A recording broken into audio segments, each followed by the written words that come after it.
जय श्री कृष्ण। राधे राधे। आप सभी भक्तों का दिन शुभ और मंगलमय हो। प्यारे भक्तों, आज पौष मास की पूर्णिमा तिथि है और आज के इस पावन दिन में मैं आप सभी को सुनाने जा रही हूँ श्रीमद् भागवत गीता पाठ की इन अध्याय को पूर्णिमा के दिन जो भी भक्त श्रद्धा और भक्ति से पूरा श्रवण करता है उस भक्त की सभी मनोकामना को भगवान पूर्ण करते हैं, जिसमें भक्त की भलाई हो। इसलिए आज के दिन एक बार तो इन कथा को अवश्य सुने और वीडियो को दूसरे भक्तों के पास भी शेयर करें, ताकि इस पावन कथा को सुनकर सभी भक्त भगवान की कृपा प्राप्त कर सके। तो आइए सुनते हैं पूर्णिमा के दिन सुनी जाने वाली गीता पाठ के इन अध्याय को। संजय बोले, हे धृतराष्ट्र। तब श्री कृष्ण की दया युक्त नेत्रों में आंसू भरकर व्याकुल चित अर्जुन से बोले, हे अर्जुन, अनर्थ के सेवन करने योग्य अपयश कारक नरक में गिरने वाला मोह इस समय तुम्हारे मन में कहाँ से आया? तुम कायर मत बनो, यह शोभा नहीं देता। तुम हृदय की दुर्बलता को त्याग कर युद्ध के निमित्त खड़े हो जाओ। अर्जुन ने कहा, हे मधुसूदन, मैं रण में पूज्य भीष्म और द्रोणाचार्य के ऊपर बाण प्रहार कर कैसे युद्ध कर सकता हूँ? इस लोक में महात्मा गुरुजनों को न सताकर भीख मांग भोजन करना उत्तम है और अर्थ की कामना के लिए गुरुजनों को मारकर उनके रक्त से सने भोगों को भोगूंगा। हम नहीं जानते कि युद्ध में कौन जीतेगा। यदि हम जीत भी लेंगे, लेकिन जिनको मैं मारूंगा उन्हें मारकर मैं तो जीवित रहना भी नहीं चाहता। वही धृतराष्ट्र के पुत्र हमारे सामने प्रस्तुत है। दीनता से मेरी स्वाभाविक वृत्ति नष्ट हो गई है और धर्म के विषय में मेरा चित्त मोहित हो गया है। मैं आपसे पूछता हूँ, जिससे निश्चय करके मेरा भला हो, वह मुझे समझाकर बताइए, क्योंकि मैं आपका शिष्य हूँ और आपकी शरण में हूँ। अतः मुझे ज्ञान शिक्षा दीजिए। मुझे पृथ्वी का निष्कंटक राज्य मिल जाए और देवता का भी आधिपत्य मिल जाए, तो भी ऐसा कोई उपाय नहीं दिखता कि जो मेरी इंद्रियों को दुखाने वाले शोक को दूर करे। हे गोविंद, मैं युद्ध नहीं करूँगा। यह कहकर अर्जुन चुप हो गए। संजय बोले, हे राजन, दोनों सेनाओं के बीच में खिन्न होकर बैठे अर्जुन से भगवान श्री कृष्ण ने ये वचन कहे, हे अर्जुन, जिसके लिए शोक नहीं करना चाहिए तू उसके लिए शोक करता है और पंडितों के वचन तू कहता है। तो पंडित लोग न मरों का सोच करते हैं और न जीवितों का सोच करते हैं। यह बात असंभव है कि मैं पहले न था, तुम भी न थे और यह राजा भी न थे और इसके बाद भी न रहेंगे। जैसे देहधारियों की इस देह का लड़कपन, जवानी, बुढ़ापा ये अवस्था होती है, जैसे ही मृत्यु के बाद दूसरी देह की भी होती है। इसलिए पंडित लोग मोक्ष को प्राप्त नहीं होते। इंद्रियों का सप्तरादि विषयों से संयोग जारा, गर्मी आदि सुख दुख देने वाला है। आने जाने वाले और नाशवान जानकर इन्हें सहन कर। हे नर श्रेष्ठ, सुख दुख को समान मानने वाले जिन वीर पुरुष को यह ब्रह्म पदार्थ कलेश नहीं देते, वह मोक्ष पाने के अधिकारी है।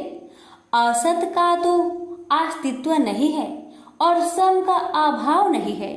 इस अविनाशी, अचित्य और नित्य जीवात्मा के ये सब शरीर नाशवन है। अतएव हे भारत, तुम युद्ध करो। जो पुरुष इस आत्मा को मारने वाला तथा जो मरने वाला मानते हैं, वे दोनों ही ज्ञानी नहीं है, क्योंकि यह आत्मा न मारती है न मरती है। आत्मा न कभी जन्मती है न मृत्यु को प्राप्त होती है, न कभी जन्मी थी न कभी मरेगी। यह अजनबी, नित्य, कभी न घटने बढ़ने वाली और सनातन है। नष्ट होने पर भी वह नाश को प्राप्त नहीं होती। जो पुरुष इस आत्मा को नित्य, अविनाशी, निर्विकार और अनजन्मा जानता है। वह जिसको घात करवेगा और जिसको मारेगा, जिस प्रकार मनुष्य पुराने वस्त्र फेंक कर नया वस्त्र ग्रहण करता है, उसी प्रकार आत्मा पुराने देह को छोड़कर नई देह धारण करती है। आत्मा को शस्त्र काट नहीं सकते, अग्नि जला नहीं सकती, जल भिगो नहीं सकता, ना भीग या गल सकती है और ना सूख सकती है। यह अविनाशी, सर्वव्यापी, स्थिर, अचल और सनातन है। यह इंद्रियों से जाना नहीं जा सकता, यह कल्पना से भी परे है और इसमें हेर फेर नहीं हो सकता। इसलिए ऐसा जानते हुए तुम्हें शोक करना उचित नहीं है। हे महाबाहो, यदि तुम इस आत्मा को नित्य जन्म लेने वाला मानते हो तो शोक नहीं करना चाहिए, क्योंकि जो जन्मा है उसकी मृत्यु है और जिसकी मृत्यु हुई है उसका जन्म होना निश्चय है। अतः जो बात अनिवार्य है उसके लिए सोच करना व्यर्थ है। जन्म लेने से पहले क्या था किसी को मालूम नहीं, मध्य में कुछ प्रकट होता है, फिर मरने से पीछे क्या होगा कोई नहीं जानता। ऐसी दशा में किसी बात का सोच करना क्या तुमको उचित है? कोई मनुष्य तो इस आत्मा को आश्चर्य से देखता है, आश्चर्यवत मानकर सुनता है, परंतु कोई देख कह व सुनकर भी भली प्रकार नहीं जानता है सबके शरीर में यह क्या आत्मा नित्य अविनाशी है। कारण सब प्राणियों के लिए तुमको सोच करना उचित नहीं। अपने धर्म को भी सोचकर घबराना उचित नहीं है, क्योंकि क्षत्रियो को धर्म पूर्वक युद्ध से बड़ा और कुछ भला करने वाला नहीं है। हे पार्थ, बिना इच्छा के स्वर्ग का द्वार रूप युद्ध तुमको स्वतः प्राप्त हुआ है। ऐसा सुअवसर भाग्यवान क्षत्रिय को ही मिलता है। यदि तुम अपने धर्म के अनुसार इस संग्राम को न करोगे तो अपना धर्म और बड़ाई खो बैठोगे और पाप को प्राप्त होगे। सब लोग सदा तुम्हारी आपकृति करेंगे और प्रतिष्ठा वाले पुरुषों के लिए आप यश का होना मृत्यु से भी बढ़कर है। ये महारथी लोग समझेंगे कि अर्जुन डरकर संग्राम से हट गया, और अब तक जो लोग तुम्हारे पराक्रम की प्रशंसा करते हैं वही अनेक तरह के दुर्वचन कहेंगे। इससे बढ़कर दुख तुमको क्या हो सकता है? यदि युद्ध में नष्ट हो गए तो स्वर्ग के भागी होगे, जीतने पर पृथ्वी के तल पर राज्य करोगे। इसलिए युद्ध के निमित्त दृढ़ प्रतिज्ञा होकर खड़े हो जाओ। सुख दुख, लाभ हानि, जय पराजय, इन सब को समान समझकर युद्ध के लिए तैयार हो जाओ। ऐसा करने से तुम पाप को प्राप्त नहीं होगे। हे पार्थ, यह ज्ञान उपदेश ज्ञान योग के विषय में तुझसे कहा गया है। अब निष्काम कर्म योग के विषय में सुनो। जिस ज्ञान को पाकर कर्म बंधन से तेरी मुक्ति होगी। कर्म योग मार्ग में एक बार प्रारंभ किए कर्म का नाश नहीं होता और विघ्न पड़ने पर भी शुभ फल तथा इस कर्म का केवल प्रारंभ ही संसार से छुड़ाकर पूर्व ब्रह्म प्राप्त करता है। निश्चय करने वाली बुद्धि इस निष्काम कर्म में एक ही है और कामना वाले पुरुष की बुद्धि एकाग्र नहीं रहती। हे अर्जुन, अज्ञानी उस पुष्पिता वाणी को ही स्वर्ग सुख से बढ़कर कुछ नहीं समझते। स्वर्ग सुख को ही जो उत्तम पुरुषार्थ समझते हैं, उनको कामनाओं से चित्त व्याकुल होने के कारण निश्चयात्मक बुद्धि से मोक्ष साधना उत्पन्न होती है। कारण कि उनका चित्त भोग आदि में सदैव निमग्न रहता है। जिन मनुष्यों का चित्त इस प्रकार मोह में लिप्त है और जिसकी आसक्ति भोग विलास और ऐश्वर्य में है, ऐसे पुरुषों के अंत कारण में निश्चयात्मक बुद्धि नहीं होती। हे अर्जुन, वेद त्रिगुणात्मक सकाम है, तुम निष्काम हो जाओ। सुख दुख को समान जानकर नित्य क्षेम आदि स्वार्थों में ना पड़कर धीरजवान और आत्मनिष्ठ हो। तुमको केवल कर्म करना चाहिए, तुम्हारे अधिकार में फल नहीं। तुम ना तो फल की अभिलाषा में काम करो और न निकम्मे ही रहो।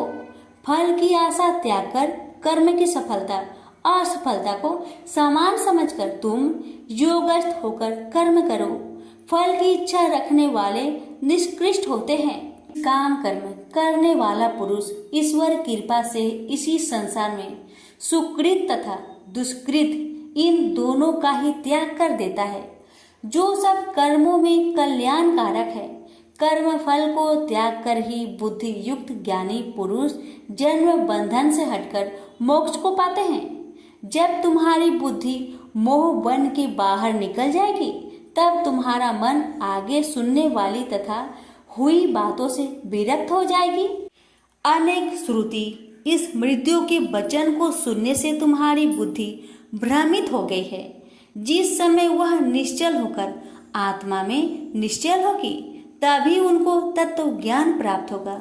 अर्जुन ने पूछा, हे केशव, आत्मा स्वरूप में निश्चल बुद्धि वाला जिसको कहा है, उनके लक्षण क्या है? श्री कृष्ण जी बोले, हे अर्जुन, जो महात्मा पुरुष मन की कामनाओं को त्याग देता है और अपने आप ही से प्रसन्न रहता है, उसको निश्चल बुद्धि वाला कहते हैं। दुख में जिसके मन खेद नहीं होता और सुख में जिसको आसक्त नहीं होती तथा प्रीति भय क्रोध जिसके जाते रहते हैं, वह महात्मा स्थिर बुद्धि वाला मुनि कहलाता है। जो सर्वत्र स्नेह करना है, जो शुभ पदार्थ होने पर हर्ष नहीं करता, अशुभ से अप्रसन्न नहीं होता, उसी को स्थिर बुद्धि जानना चाहिए। और कछुआ जैसे अपने अंगों को सिकुड़ लेता है, उसी तरह जो पुरुष अपनी इंद्रियों को विषय से हटाता है, उनकी बुद्धि स्थिर जाननी चाहिए। हे अर्जुन, मोक्ष प्रयत्न करने वाले विद्वान व्यक्ति को भी प्रबल इंद्रिया बलात् उसके मन को जीत लेती है। इसलिए सब इंद्रियों को विषयों से रोक मेरे अंतर ज्ञान में तत्पर हो जावे। जिसने इंद्रियों को बस में कर लिया है, उसकी बुद्धि निश्चल है। जो पुरुष विषयों के ध्यान में रहता है, उसमें उसकी प्राप्ति हो जाती है।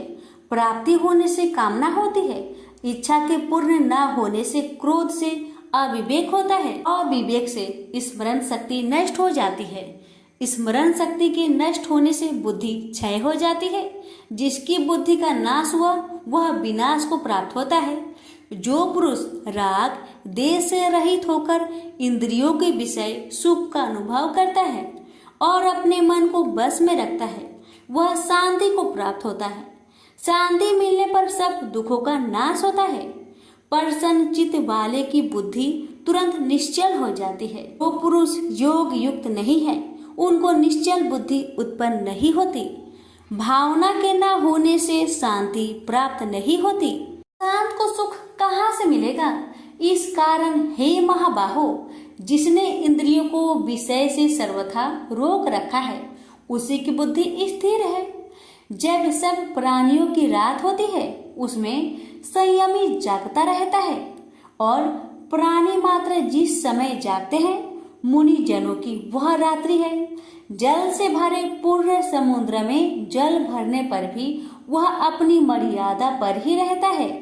उसी तरह जिस पुरुष में इच्छा ना रहने पर भी अनिच्छा से सब विषय भोग प्राप्त होते हैं, उसी को शांति मिलती है। विषयों की इच्छा करने वाले को शांति नहीं मिलती। जो पुरुष सब कामनाओं को छोड़कर इच्छा रहित होकर विचरता है, ममता अहंकार जिसमें नहीं है, वही शांति को प्राप्त होता है। हे पार्थ, ब्रह्मी स्थिति यही है। ऐसी स्थिति मिल जाने पर प्राणी फिर मोह में नहीं फंसता और अंत समय में निर्वाण ब्रह्म पद को प्राप्त होता है। प्रेम से बोलिए श्री कृष्ण भगवान की जय। पर श्रीमद् भगवत गीता पाठ का दूसरा अध्याय समाप्त हुआ। अब सुनेंगे दूसरे अध्याय का महात्म्य। श्री नारायण जी बोले, हे लक्ष्मी, दक्षिण देश में एक पूर्ण नाम नगर था। वहाँ एक देव सुशर्मा बड़ा धनवान रहता था। उसे साधु सेवा करते हुए 7 दिन बीते थे। तब एक बाल नाम ब्रह्मचारी आया, उसकी बहुत सेवा की और विनय से कहा, हे संत, कृपा कर मुझे श्री नारायण जी के पाने का ज्ञान उपदेश दीजिए। तब वह ब्रह्मचारी बोला, मैं तुझे गीता जी के दूसरे अध्याय का पाठ सुनाता हूँ, श्रवण कर। एक आइली वन में बकरियां चरा रहा था। वहां मैं भजन किया करता था। एक दिन रात को आइली अपनी सभी बकरियों को लेकर घर के रास्ता में चल रहा था कि मार्ग में एक सिंह बैठा मिला उसे। एक बकरी सबसे आगे अपनी ओर चली आती देखकर शेर वहां से भाग गया। तब आइली यह देखकर बहुत हैरान हुआ और मैं भी वहां पर खड़ा हुआ था। उस चौराहे ने मुझे देखकर कहा, मैंने यह आश्चर्य देखा कि बकरी को देखकर शेर भाग गया। ये कैसे हुआ? तुम तो त्रिकाल के हो, यह वृंतांत मुझे सुनाओ, तुम सब कुछ जानते हो। तब संत ने कहा, हे आइली, मैं तुझे एक छिपकली वार्ता सुनाता हूँ। यह बकरी पिछले जन्म में डायन थी। जब इसका पति मर गया तब यह बड़ी डायन हुई। इस सुंदर लड़के को देखे उसी को खा लेती थी। और शेर पिछले जन्म में फंदक था। वह पंछी को पकड़ने के लिए वन में जाया करता था। ये डायन भी वही वन को गई। वह डायन ने उस फंदक को खा लिया था। अब वही फंदक शेर हुआ। वह डायन बकरी बनी है। शेर को पिछले जन्म की खबर है, इसलिए बकरी को देखकर शेर ने समझा कि अभी यह मुझे खाने के लिए आ रही है। तब आइली ने कहा, मैं पिछले जन्म में कौन था? तब संत बोला, तू पिछले जन्म में चांडाल था। आइली ने कहा, हे ब्रह्मचारी जी, कोई उपाय भी है जिससे हम तीनों ही इस अधम देश से छूटे? तब संत जी बोले, हम तुम तीनों का उद्धार करते हैं। ये कहकर संत जी ने जब गीता जी के अक्षर सुनाए तो उनको सुनते ही तुरंत आकाश से विमान आए और उन तीनों को विमानों में बैठाकर वैकुंठ लोक को ले गए। अधम देह से छूटकर देव देही पाई और देव सुशर्मा भी ज्ञान को सुन मोक्ष को प्राप्त हुआ और देव देही पाकर वैकुंठ को गया। तब श्री नारायण जी ने कहा, हे लक्ष्मी जी, जो मनुष्य श्री नारायण जी के ज्ञान को पढ़े सुने वह अवश्य मुक्ति को प्राप्त होता है। प्रेम से बोलिए लक्ष्मी नारायण की जय। यहीं पर हमारी गीता पाठ का दूसरा अध्याय का महात्म्य समाप्त हुआ। अर्जुन ने पूछा, इस प्रकार जो भक्त सदैव योग युक्त होकर आपकी उपासना विधि पूर्वक करते हैं और वे जो अव्यक्त पर ब्रह्म को भजते हैं, इन दोनों में कौन सा योगी श्रेष्ठ है? श्री भगवान जी बोले, जो मेरे विषय में मन लगाकर परम श्रद्धा पूर्वक मुझको भजते हैं वे उत्तम योगी हैं। मैं यह मानता हूँ, परंतु जो इंद्रियों को संयम करके सर्वत्र सम दृष्टि रखने वाला सब प्राणियों के हित में लगे हुए कथनीय अव्यक्त सर्वव्यापी अचिंतनीय निर्विकार अचल ध्रुव अक्षर का भजन करते हैं वे भी मुझे प्राप्त होते हैं। अव्यक्त में मैं जिनका चित्त आसक्त है वह कष्ट अधिक पाते हैं, क्योंकि अव्यक्त गति के प्राणी कष्ट पाते हैं। हे पार्थ, जो प्राणी अपने सब कर्मों को अर्पण करके मेरी शरण में आकर अनन्य भक्ति से मेरा ध्यान करते हैं और पूजते हैं, उन शरण में आए हुए भक्तों को मैं थोड़े समय में ही मृत्यु संचार से उद्धार कर देता हूँ। मुझ में ही मन रखो, मुझ में ही बुद्धि रखो, तब तुम मुझ में ही निवास करोगे, इसमें कुछ संदेह नहीं। हे धनंजय, यदि इस प्रकार तुम मुझसे अपने चित्त को रखने में समर्थ ना हो तो योग अभ्यास द्वारा हमारे पाने के लिए बार बार यत्न करो। यदि अभ्यास भी ना हो सके तो मेरे उद्देश्य से व्रत आदि ही करो। यदि मेरे लिए तुम कर्म करोगे तो भी तुम्हें मुक्ति प्राप्त होगी, और यदि ऐसा भी ना कर सके तो मन को रोककर अनन्य भाव से मेरी शरण में आओ और फल की आशा छोड़कर कर्म करो, क्योंकि अभ्यास से ज्ञान उत्तम है, ज्ञान से ध्यान श्रेष्ठ है, त्याग से शांति प्राप्त होती है। जो किसी से द्वेष नहीं करता सबका मित्र है, दयाधारी है, ममता और अहंकार जिसमें नहीं है, सुख दुख को जो समान जानता है क्षमावान है, संतोषी है, स्थिर चित्त से इंद्रियों को बस में रखता है, दृढ़ निश्चयवान है, मुझ में अपने मन और बुद्धि को लगाए हुए है। ऐसा मेरा भक्त मुझे प्रिय है, जिसे न लोगों का भय है, न लोगों से डरता है। ऐसा जो हर्ष, ईर्ष्या, दुष्टों के भय और विषाद से रहित है, वह मेरा प्रिय है।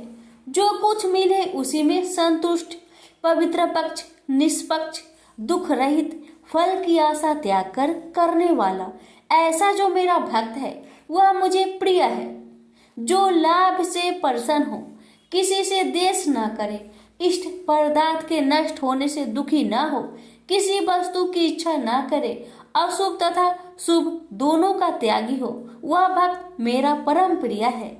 जिसको शत्रु और मित्र, मान और अपमान, सर्दी और गर्मी, सुख तथा दुख समान है, और जो वासनाओं से रहित है, निंदा एवं स्तुति को समान जानता है, जो मुझ में श्रद्धा करके मुझे मानता हुआ इस अमृत के समान कल्याणकारक धर्म का आचरण मेरे उपदेश अनुसार करते हैं, वे मुझे अत्यंत प्रिय है। प्रेम से बोलिए श्री कृष्ण भगवान की जय। आप सुनिए 12वें अध्याय का महात्म्य। श्री भगवान बोले, हे लक्ष्मी, अब 12वें अध्याय का महात्म्य सुनो। दक्षिण देश में एक सुखानंद नाम का राजा रहता था, जिसके नगर में एक अत्यंत लंपट रहता था। एक गणिका से उसकी प्रीति थी। वह दोनों एक देवी के मंदिर में जाकर मदिरा पान किया करते, मांस खाए और भोग भोगे। और जो कोई पूछे तुम यहाँ क्या करते हो, तो कहते हम यहाँ रहकर देवी की सेवा करते हैं, ऐसे झूठ कह देते। उसी मंदिर में एक ब्राह्मण देवी की सेवा करता था। एक दिन उस ब्राह्मण ने देवी की स्तुति की। देवी प्रसन्न होकर बोली, वर मांग, जो मांगेगा सो दूंगी। उसने धन, संतान का सुख मांगा। देवी ने कहा, ए ब्राह्मण, मैं अवश्य तुझे संतान दूंगी, पर एक काम कर, पहले इन दोनों का उद्धार कर ले। तब ब्राह्मण ने नारायण जी का तप किया। भगवान प्रसन्न हुए तथा नारायण जी गरुड़ पर बैठकर आए और कहा, तेरी क्या कामना है? ब्राह्मण ने पूछा, इन दोनों का उद्धार कैसे हो? श्री नारायण जी बोले, हे ब्राह्मण, गीता जी के 12वें अध्याय का पाठ सुनाओ तो दोनों का उद्धार हो जाएगा। तब उन दोनों ब्रीप ने भगवान की स्तुति कर धन्यवाद दिया। फिर ब्रीप ने उस गणिका और लंपट को बैठाकर गीता के 12वें अध्याय का पाठ सुनाया। सुनते ही उन दोनों की देही छूटी और देव देही पाकर बैकुंठ को गए। प्रेम से बोलिए लक्ष्मी नारायण की जय। भगवान बोले, हे लक्ष्मी, संसार अश्वत्थ पीपल के समान है, जिसकी पुरुष रूप जड़ ऊपर है, चराचर शाखा नीचे है, वेद इसके पत्ते हैं। जो यह जानता है वही वेद का ज्ञाता है। इसकी शाखा ऊपर नीचे फैली हुई है। सत्य, रज, तम और गुण इसकी रज वाहिनी नसें हैं, जिनसे इनका पालन होता है। शब्द रूप इनकी डालियां हैं। वह पीछे कर्म रूप में प्रकट होने वाली इसकी जड़ नीचे मनुष्य लोक में और भी नीचे तक चली गई है। और अश्वत्थ का यह रूप इसका आदि अंत और आकार संसारी प्राणी के ध्यान में नहीं आता, तथापि इसकी जड़ गहरी है। ऐसे इस पीपल का वैराग्य रूप ढींढ शास्त्र से काटकर वह स्थान ढूंढना चाहिए जहां फिर से लौटना नहीं पड़ता, और साथ ही यह विचारना चाहिए कि जिसमें वह पुरातन प्रवृत्ति उत्पन्न हुई है, मैं उसी आदि पुरुष की शरण हूँ। अहंकार और मोह रहित, संग दोष को जीतने वाले, आत्मज्ञान से निरत, सब कामनाओं से दूर, सुख दुख नामक दंड पदार्थों से युक्त ऐसे ज्ञानी पुरुष शाश्वत पद को पाते हैं। जैसे सूर्य, चंद्र या अग्नि प्रकाशित नहीं करते, वहां मेरा परम धाम है, वहां जाकर लौटना नहीं होता। मेरा सनातन अंश इस जीव लोक में जीव का रूप धरकर प्रकृति में स्थिर है। पांचों इंद्रियों और छठे मन को उससे छुड़ाता है, जैसे वायु पुष्प आदि की गंध को दूसरे स्थान में ले जाती है। इसी प्रकार यह देह स्वामी शरीर धारण करने के बाद जब उसका परित्याग करता है, तब इंद्रियों और मन को साथ ले जाता है। कान, आंख, चर्म, जीभ, नाक और मन का आश्चर्य लेकर वह विषयों का भोग करता है। एक देह से दूसरी देह को जाते अथवा एक ही देह में रहते समय अथवा इंद्रियों से मुक्त हो विषयों का उपभोग करते हुए इसको मूर्ख नहीं देख सकते, परंतु जिनके ज्ञान रूपी नेत्र है वह देखते हैं। यत्न करने से योगी जन इसे देखते हैं, परंतु अज्ञानी यत्न करने पर भी नहीं देख पाते। जो तेज सूर्य, चंद्र और अग्नि में वर्तमान है और जगत को प्रकाशित करता है, उसे मेरा ही तेज जानो। मैं पृथ्वी में प्रवेश कर अपने तेज से समस्त भूतों को धारण करता हूँ और इसमें भरा हुआ चंद्रमा बनकर मैं ही सब औषधियों का पोषण करता हूँ। मैं जठर अग्नि होकर सब प्राणियों की देह में प्रविष्ट हूँ और प्राण वायु अपान वायु से संयुक्त होकर चारों प्रकार भक्ष्य, भोज्य, चोष्य, लेह से भोजन किए हुए प्राणियों के अन्न को पचाता हूँ। संसार में क्षर और अक्षर दो पुरुष है। जितने नाशवान प्राणी हैं वो क्षर कहलाते हैं और स्थिर चैतन्य को अक्षर कहते हैं। मैं अक्षर और क्षर में उत्कृष्ट हूँ। इसी कारण से लोक और वेद में जो पुरुषोत्तम के रूप को जानता है वह सब कुछ जानता है और सर्व भाव से मेरा ही स्मरण करता है।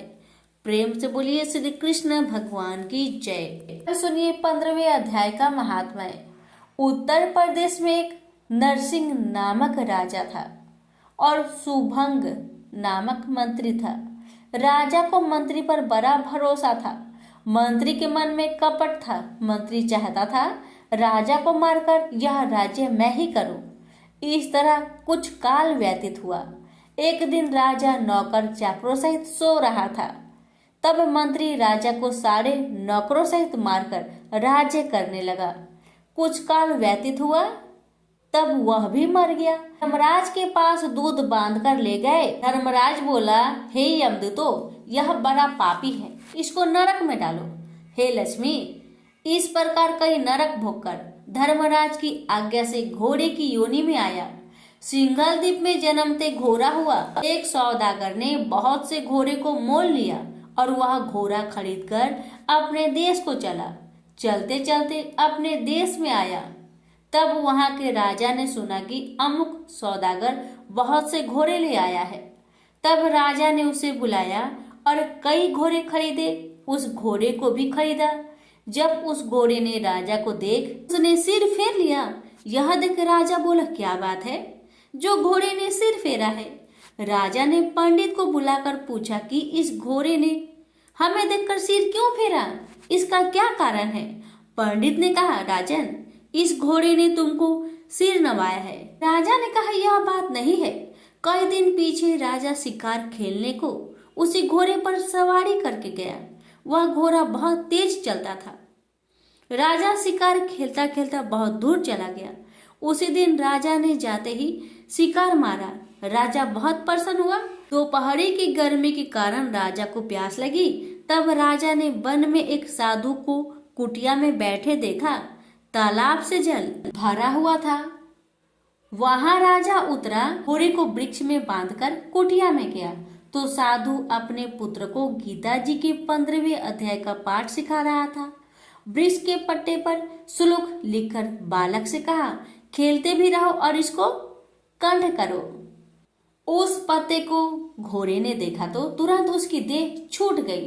देवदेही पाई, स्वर्ग से विमान आया, उस पर बैठ बैकुंठ को चला। इतने में ही राजा जल पीकर बाहर आया। देखा तो घोड़ा मरा है। राजा चिंतित होकर बोला, यह घोड़ा किसने मारा है, इसे क्या हुआ। इतने में वह बोला, हे राजन, तेरे घोड़े का चैतन्य मैं हूँ। मैंने अब देवदेही पाई है, बैकुंठ को चला हूँ। राजा ने पूछा, तुमने कौन सा पुण्य किया है। घोड़ा बोला, यह बात ऋषिवर से पूछो। राजा ने मुनीश्वर से पूछा। मुनि बोला, हे राजन, गीता जी का श्लोक लिखा हुआ पत्ता इसके आगे पड़ा है। घोड़े ने यह अक्षर देखे हैं, इस कारण घोड़े की सदगति हुई है। श्री नारायण जी बोले, हे लक्ष्मी, यह गीता के 15वें अध्याय का महात्म्य मैंने तुमको सुनाया। प्रेम से बोलिए लक्ष्मी नारायण की जय।